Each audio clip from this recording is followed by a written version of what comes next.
Bienvenidos, mi nombre es Carlos Castro. Hoy vamos a ver una noción de filtros que también nos permite construir modelos de volatilidad. Y también vamos a hacer una extensión a los modelos de volatilidad clásicos, introduciendo la noción de asimetría en el proceso de volatilidad. Primero, vamos a construir un filtro que cambie a través del tiempo para especificar un modelo de volatilidad. Para esto vamos a introducir una notación donde tenemos el número de observaciones, los precios de cierre, que pueden ser los precios diarios de una acción. Vamos a transformar los precios en retornos. Vamos a calcular los retornos a través de la diferencia de los logaritmos de los precios, y esto va a ser equivalente a la variación porcentual de los precios. Vamos a calcular nuestro estimador clásico de la desviación estándar de los retornos. Sin embargo, este estimador, que vamos a denotar por S, nos va a dar un parámetro constante a través del tiempo si utilizamos toda la información de los retornos. Entonces, en principio, nos va a dar una estimación de lo que sería el proceso de volatilidad si calculamos que sigma al cuadrado es igual a S cuadrado. Pero el problema es que nos va a dar un valor de volatilidad constante a través del tiempo. Eso sería que el proceso de volatilidad fuese homocedástico. Sin embargo, podemos hacer unos ajustes sobre esta fórmula para introducir la variación a través del tiempo. Vamos a introducir esta variación a través del tiempo calculando lo que se conoce como una media móvil. Por lo tanto, vamos a cambiar un poco el estimador de la varianza muestral, simplemente donde en vez de utilizar toda la muestra, vamos a utilizar un subconjunto de la muestra. ¿Eso qué quiere decir? Supongamos que tenemos un año de datos que en días hábiles son aproximadamente 255 días. Pero si queremos hacer un promedio móvil de los retornos al cuadrado, vamos a utilizar solo la información de cada 30 días. Y vamos a ir corriendo la ventana de estimación de tal manera que vamos a ir estimando un proceso de volatilidad que va cambiando a través del tiempo. Eso es equivalente a la ecuación que tenemos acá, donde recuerden que T mayúscula representa el total de los datos, que sería esos 255 observaciones, y M representaría el número de datos sobre el cual estamos calculando ese promedio móvil.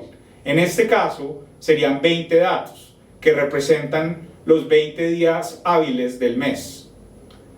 Por lo tanto, con esta ecuación vamos a tener ahora un proceso de la varianza que cambia a través del tiempo, y por lo tanto vamos a tener un modelo heterocedástico.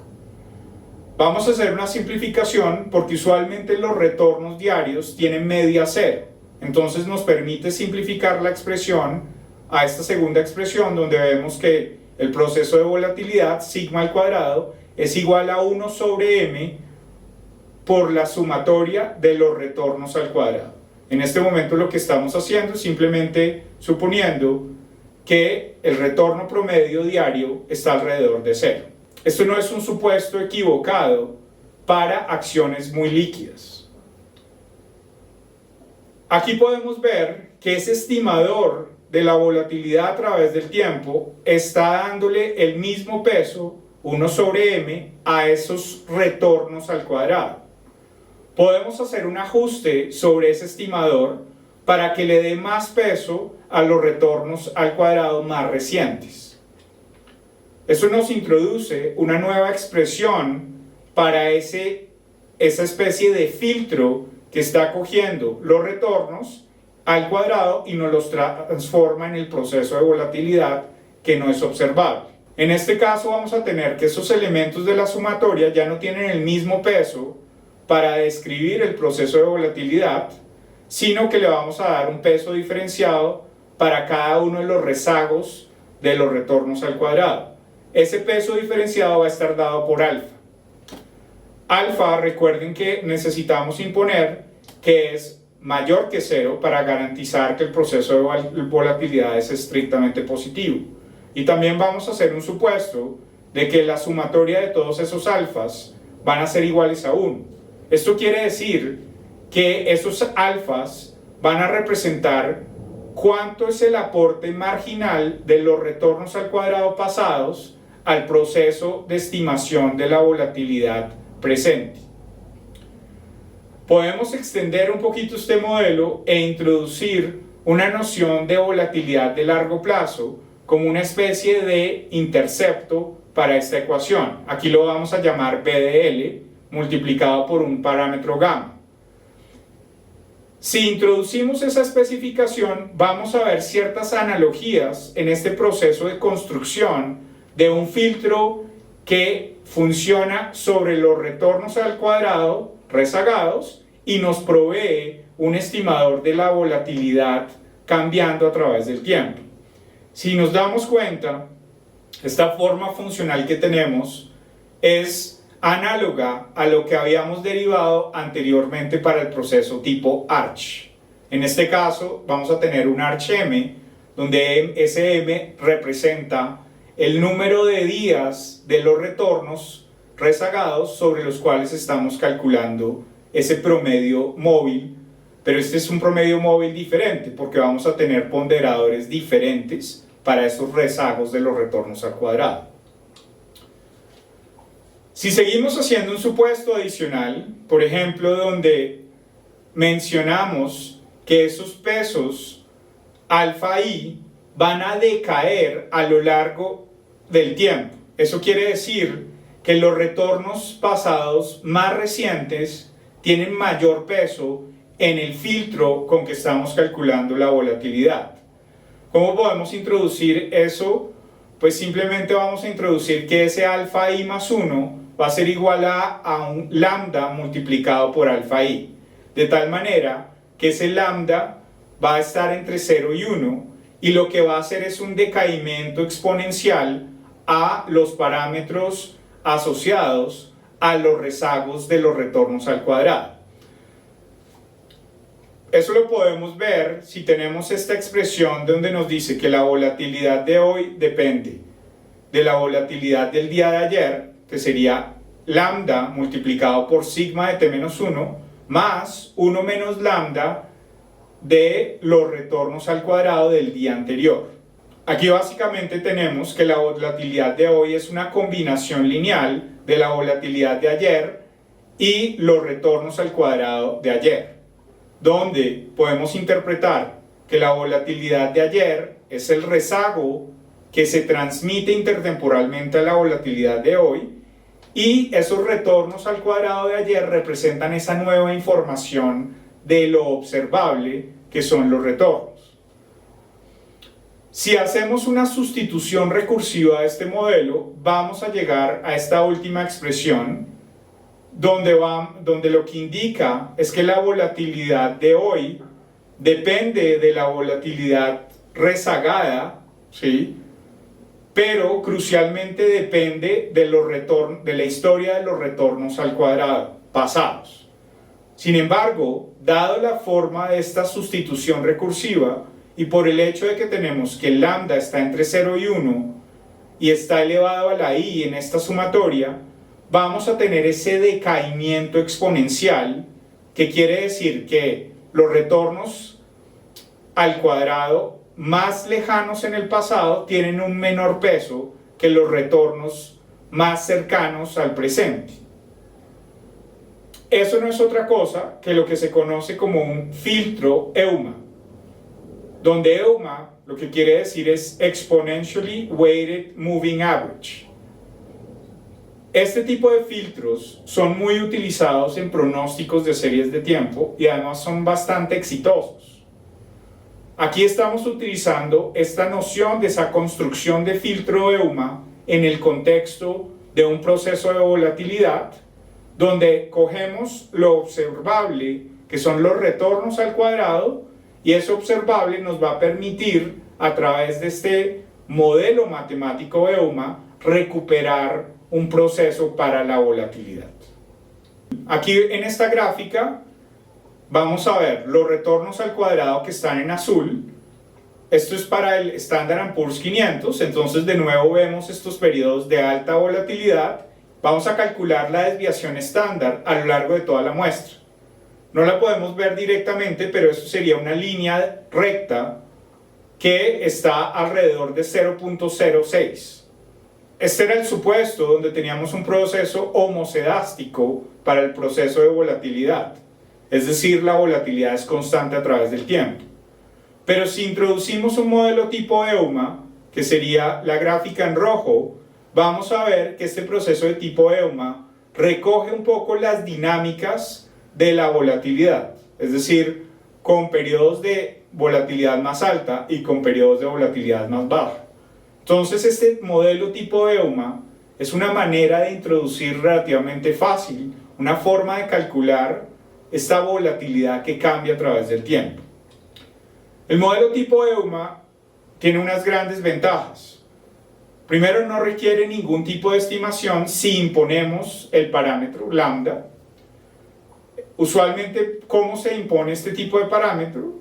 En la literatura de riesgo, sobre todo en los modelos de riesgo de mercado, existen la utilización común de diferentes parámetros lambda, que es validada para diferentes tipos de activos.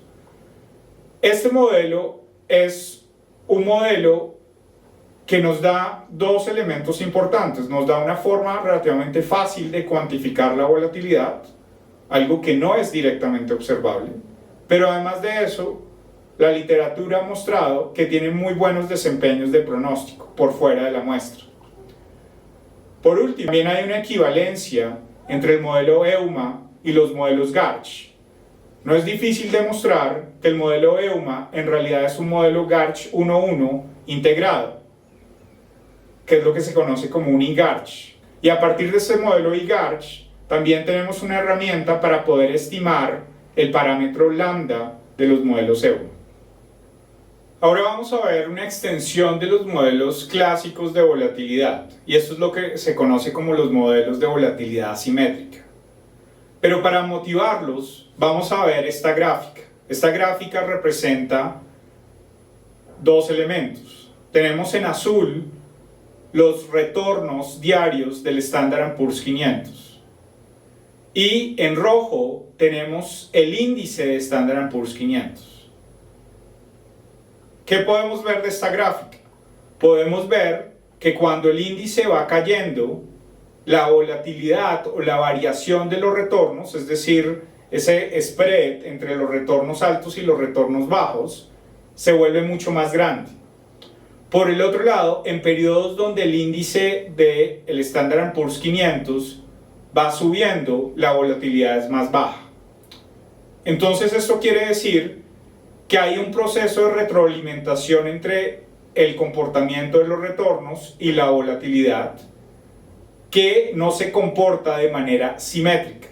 Eso quiere decir que cuando tenemos un mercado alcista y está aumentando el índice Standard & Poor's, usualmente asociados a periodos donde los retornos son positivos, vamos a tener baja volatilidad. Pero cuando tenemos un mercado bajista que está cayendo el índice de Standard & Poor's, que también está asociado a que los retornos de los activos son negativos, vamos a tener periodos de alta volatilidad. Entonces queremos incorporar ese hecho estilizado de la relación entre el signo de los retornos y el aumento o caída del proceso de volatilidad. ¿Cómo vamos a hacer eso? Simplemente modificando esa ecuación auxiliar que teníamos anteriormente en nuestros modelos Garch. Por ejemplo, vamos a introducir lo que se conoce como el modelo Garch 1.1 asimétrico. Y hay varias familias de estos modelos Garch 1.1 asimétricos. Por ejemplo, tenemos el GJR Garch o el TARCH 1.1. ¿Cuál es la forma de este modelo? Primero vamos a suponer que es un modelo netamente heterocedástico, no hay dinámicas en la parte de la media condicional, de tal manera que los retornos que va a hacer YT estén directamente relacionados con el proceso de volatilidad sigma de t. En la ecuación auxiliar vamos a tener un modelo clásico Garch 1,1. ¿Eso qué quiere decir? Que el proceso de varianza sigma de t es función de los retornos al cuadrado del día anterior, que sería y de t menos 1 al cuadrado, más la volatilidad estimada del día anterior, que sería sigma de t menos 1 al cuadrado. Pero tenemos este nuevo término acá, que es gamma y multiplicado por esos retornos al cuadrado del día anterior, pero adicionalmente está multiplicado por una función indicatriz que únicamente se activa cuando los retornos son negativos. ¿Eso qué quiere decir? Esa función indicatriz representada por ese 1 en negrilla solo va a ser diferente de 0 cuando los retornos son negativos. Cuando los retornos son positivos, ahí vamos a tener un 0. Entonces, esto es lo que hace ese efecto asimétrico, porque vamos a tener que en los días donde los retornos son negativos, recuerden que lo que queremos es que la volatilidad sea más alta, de acuerdo a los hechos estilizados de la gráfica que vimos anteriormente. Entonces eso va a implicar que si el proceso asimétrico es como lo habíamos entendido anteriormente, que en periodos de caídas de mercado, donde tenemos retornos negativos, la volatilidad aumenta, lo que esperaríamos es que ese coeficiente que acompaña ese último término, es decir, gamma, va a ser estrictamente positivo, de tal manera que valide el efecto asimétrico. Es decir, lo que va a hacer es que en periodos donde los retornos son negativos, ese efecto sobre la volatilidad va a ser más alto. Otra forma de verlo es que cuando tenemos retornos positivos asociados a buenas noticias, el efecto de esos retornos sobre el proceso de volatilidad va a ser únicamente dado por alfa 1. Recuerden que tenemos retornos positivos, entonces no se activa esa función indicatriz. Pero en el caso en que tengamos retornos negativos, malas noticias, esa función indicatriz se activa y el efecto sobre la volatilidad va a ser igual a alfa 1 más gamma. Si gamma es mayor que 0, alfa 1 más gamma siempre va a ser más alto que alfa 1. Por lo tanto, en días de retornos negativos, se esperaría que la volatilidad va a ser más alta. Los modelos asimétricos se pueden escribir de diferentes formas. Aquí tenemos un ejemplo de lo que se conoce como Unigarch 1,1, donde lo único que estamos cambiando es la forma en que escribimos la ecuación auxiliar. En este modelo, tenemos esta ecuación auxiliar dada en función de logaritmos del proceso de volatilidad. Vamos a tener, en este caso, también los elementos del arch 1, pero adicionalmente una función adicional representada por ese alfa tilde multiplicado por una función de los retornos rezagados. El rol que va a hacer esta alfa tilde es que vamos a tener un efecto aquí alfa tilde de f. Vemos que hay un efecto que no depende del signo, es decir, que donde estamos utilizando este valor absoluto, y otro efecto que sí depende del signo de los retornos, dado de nuevo por este parámetro gamma.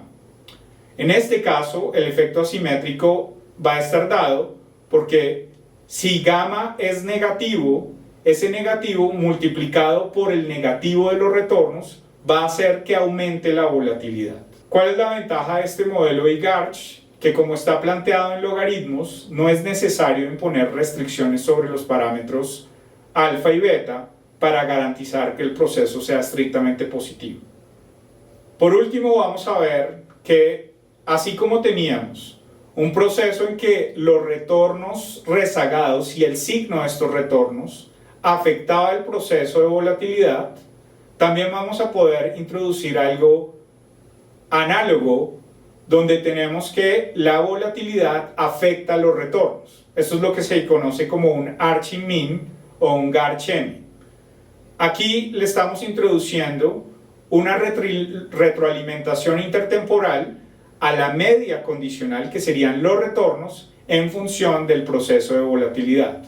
¿Cómo hacemos eso? Especificamos una ecuación donde tenemos que los retornos dependen en una magnitud delta de alguna función del proceso de volatilidad que hemos cuantificado a través del modelo Garch, más una innovación determinada por Y. Pero esa Y va a simplemente a representar esa forma de innovación que introduce heterocedasticidad. Y por último, introducimos una ecuación auxiliar que puede ser un modelo Garch PQ. Esto que nos permite reintroducir un elemento que pueda indicar que los retornos de un activo dependan de la volatilidad del activo. Y esto no es otra cosa que simplemente definir lo que se conoce como una prima de riesgo. Es decir, que activos que sean más volátiles tienen que pagar un retorno mayor. Y eso quiere decir que la prima de riesgo es positiva. Y los inversionistas esperarían que sean recompensados por asumir mayor riesgo en ciertos activos. Este modelo nos va a permitir cuantificar esos canales de retroalimentación de la volatilidad a los retornos.